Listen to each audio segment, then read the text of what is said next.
Namo tassa bhagavato arahato sama sambuddhassa. Namo tassa bhagavato arahato sama sambuddhassa. Namo tassa bhagavato arahato sama sambuddhassa.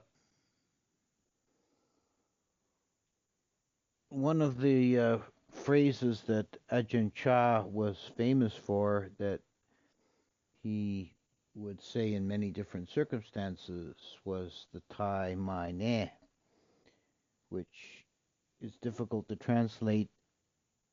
It's something like whatever.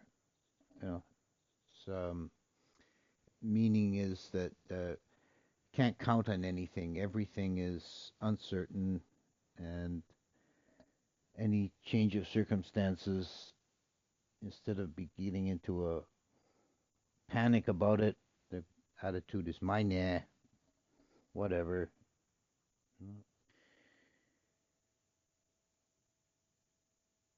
It's one of the fundamental characteristics of all conditioned phenomena, according to Buddhist teaching, is impermanence, anicca, which means that nothing persists. Everything is in a constant state of flux, change, and dissolution. As soon as any formation comes into being, it begins to break up.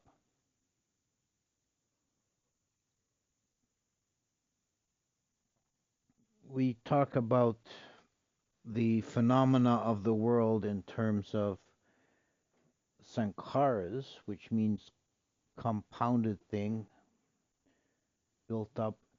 Everything which exists, everything from our body, our mind, our surroundings, beings in the world, the inanimate world, everything is sankharas, compounded, conditioned, part of a process of change, of coming into being and going out of being. And it all happens according to causes and conditions.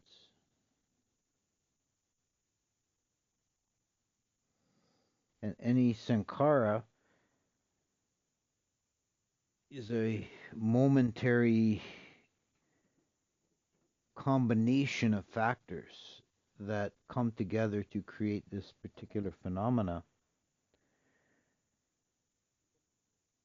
And they're constantly shifting, so that as soon as they come together, they're immediately coming apart. So nothing can be expected to persist. Nothing subsists without change.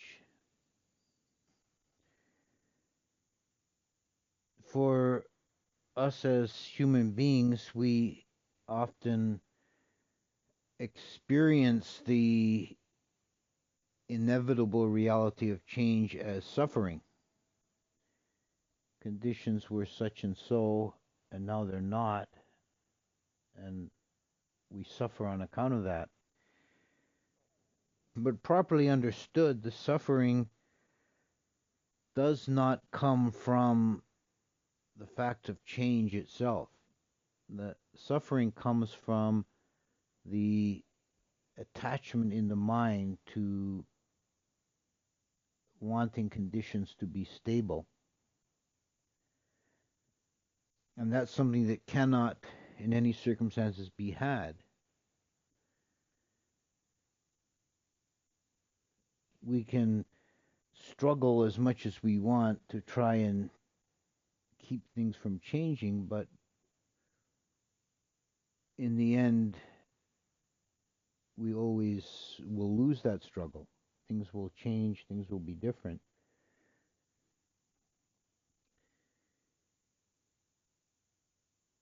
There is a metaphor or a parable in the Taoist text that talks about the mighty oak and the slender willow. The mighty oak, sturdy, strong, symbol of strength and endurance, and the willow is a flimsy, weedy little plant of no great significance. But a great storm comes blowing in off the sea, and the branches of the oak are torn asunder, and the oak is ruined. But the willows just bow before the wind, and when the wind passes, they return. So the willow survives by just yielding to changing conditions.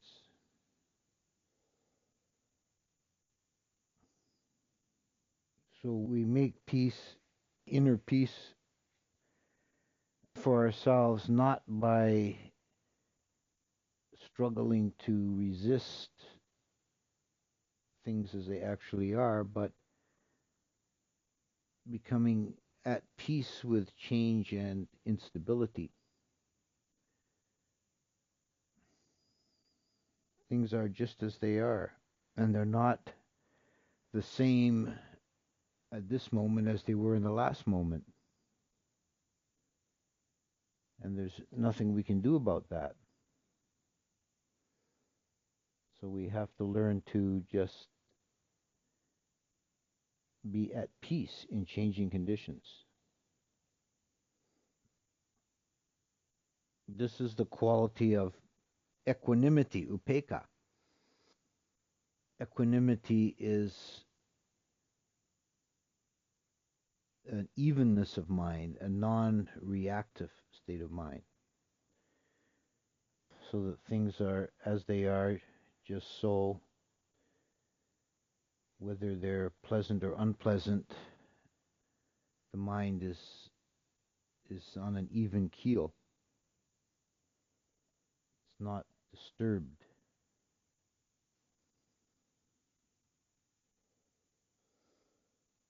Again, another Taoist example, there's a story of the man and his farmer and his horse. One day the farmer's horse is missing, the gate is busted down, the horse has wandered off. His neighbors commiserate with him. Oh, what are you going to do now? How are you going to do your work? You've lost your horse. This is a disaster. He says, oh, maybe so, maybe not. He just carries on. A few days later, the horse comes back, brings another horse with it. So the neighbors are all overjoyed. Now you've got two horses. Oh, that's wonderful. You can double your acreage. Oh, maybe good, maybe not. Then his teenage son is of the farmer is trying to train the horse, this new horse, and the horse bucks and throws him, and the kid breaks his leg. And the neighbors are again all sad and trying to offer condolence. And he's so, ah, maybe good, maybe not. And then the next day, the king's men come around the village looking to recruit men for the army to go on a war, and they pass over the kid because he's got a broken leg. So, so whatever happens, we don't know all the results and the implications of any event.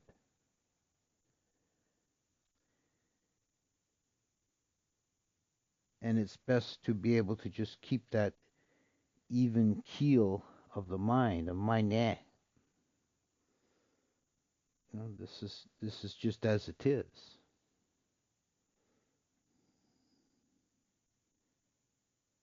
You know, we make plans. People make plans in the world. They have schemes and ambitions and goals. And if they come to pass, well and good. If not, then whatever. Mai Na. It's just the way things worked out.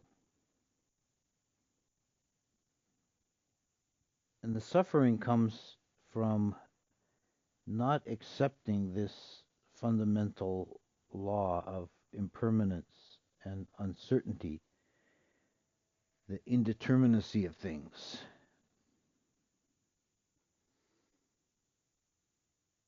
It's the nature of all phenomena. Whatever comes into being is already in the process of passing out of being. manifestation of anything, manifestation itself, is inherently a kind of brokenness. By existing, by manifesting, it's a limitation of potential.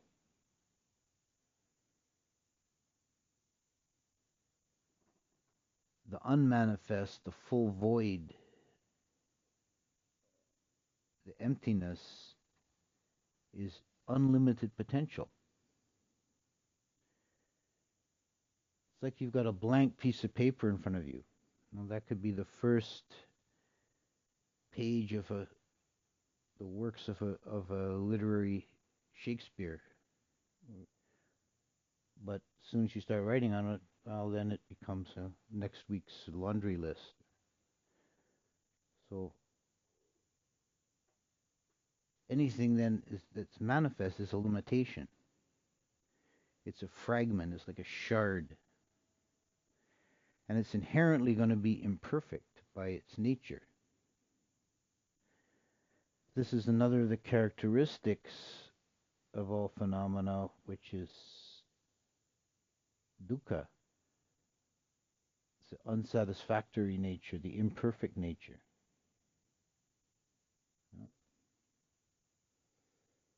And here too, we see that the suffering beings experience often comes from not accepting that.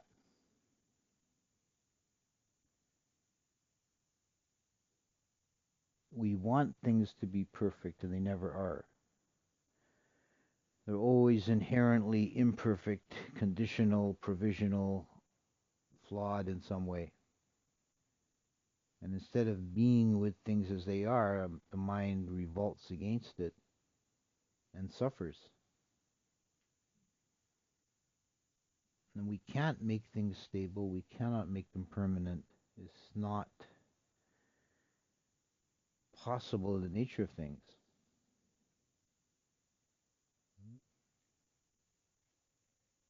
And this relates to the third characteristic of phenomena, which is the emptiness of them, the inherent insubstantiality.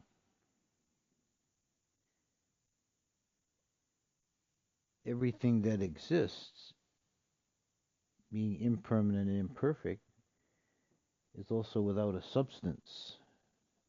It's insubstantial, it's empty, it's ultimately void, does not exist from its own side.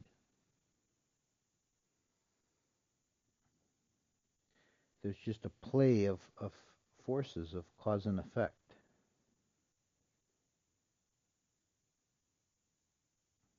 There are no self-existent entities. There are no substantial ontological fixed points.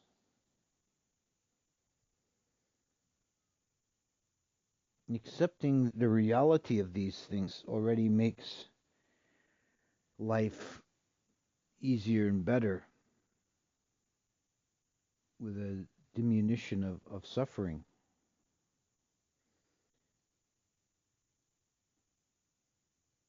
When unpleasant events, separation from the pleasant or attachment to the unpleasant and painful occur, then the suffering is not multiplied by some kind of feeling that this should not be so, this is wrong. Well, this is just as it is, and there's an inner peace and equanimity of acceptance.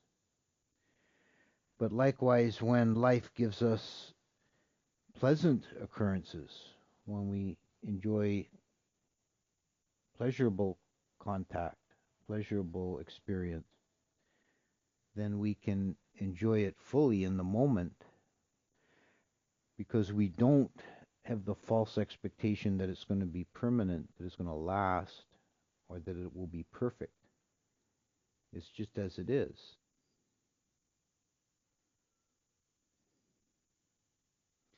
But there is something beyond just acceptance of conditions, and that is a realization that the conditions themselves are inherently always flawed, and the cessation of formations is the highest bliss. And this is the goal of Buddhist practice, Buddhist thought. The highest point of Buddhist thought is nibbana, the unconditioned, the non-manifest, the not becoming, because that which doesn't become doesn't pass out of being. That which is not born does not die. There's a transcendence of conditions that's possible, a realization of the unconditioned, of the non-manifest. And that's found when we stop doing samsara. When we stop doing samsara, then nibbana is realized. Samsara means the wandering on. Samsareti is a Pali verb meaning to wander around lost in circles. And that's what we do in samsara. We wander around lost in circles from birth to birth. And it's a pointless wandering in itself. It goes nowhere, has no final point or objective. And it's not a place, it's something we do, it's something we choose moment by moment. The ultimate analysis, the kind of raw, bare bones experience of existence in samsara is mind craving an object, taking an object, being unsatisfied, and moving on to the next object. In each moment, our consciousness is seeking an object to fulfill itself, to complete itself. And there's an endless stream of possibilities of objects that the mind can take. The mind takes an object, and the object, by its inherent own nature, has the three characteristics. It's insubstantial, it's impermanent, and it's imperfect.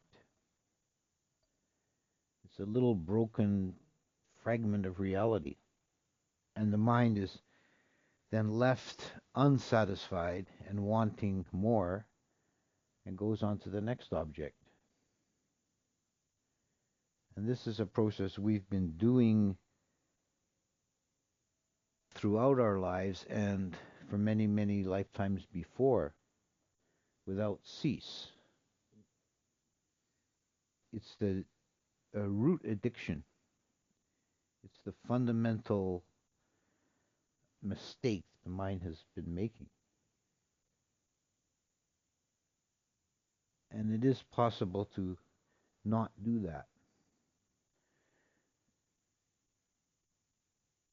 And when the mind doesn't do that, then it alights upon non-occurrence and realizes the unconditioned. It's, as it were, metaphorically speaking, it does a sideways leap. It's no longer in the groove of object, seeking object, getting object, being dissatisfied, seeking next object.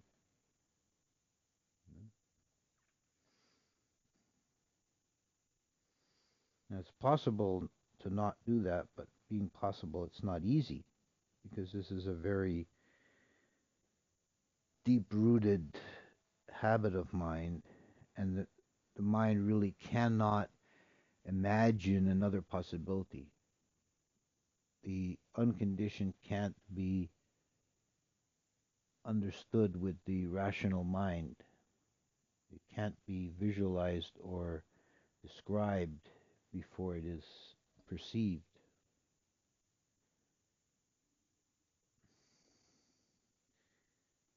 there is the story of the fish and the turtle who were good friends, and they would play around together in the pond. And one day the fish didn't find the turtle, and he wondered what happened to him. And then the next day the turtle's back, and he asked the turtle, "Where were you?" He says, "Oh, went for a walk out on dry land." And the fish says, "Oh, what's dry land like? Is it really wet? Can you flap your fins? Can you? Is it nice and slippery?" No, no, it's not like that at all. Well, it's hard to describe to a fish what dry land is. Well, the fish has no conceptual ability of conceiving non-water.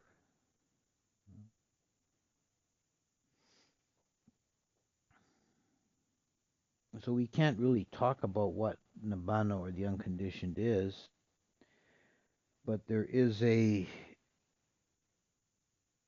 path leading to the realization of nibbana. That's the Eightfold Path of the Buddha, and in particular the practice of vipassana meditation, which is a disciplined introspection and examination of the process of mind,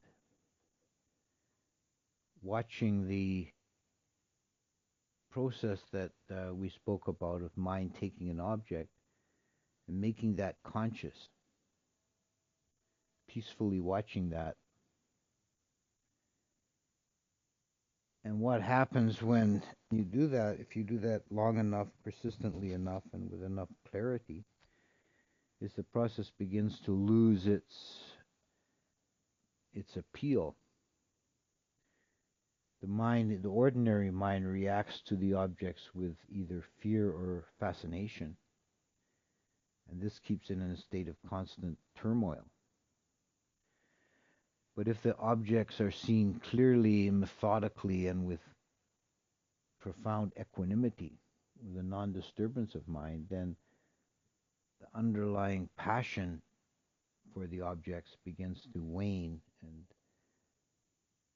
falter and fade, and the process weakens.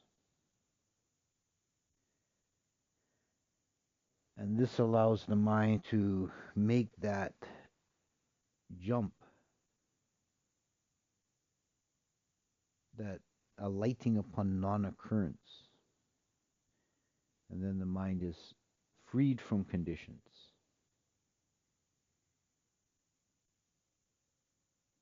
Then the mind is luminous, boundless, and finds no footing.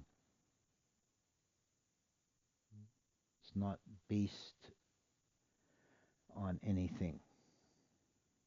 It's not dependent on anything. It's freed. It's liberated. Vimutti.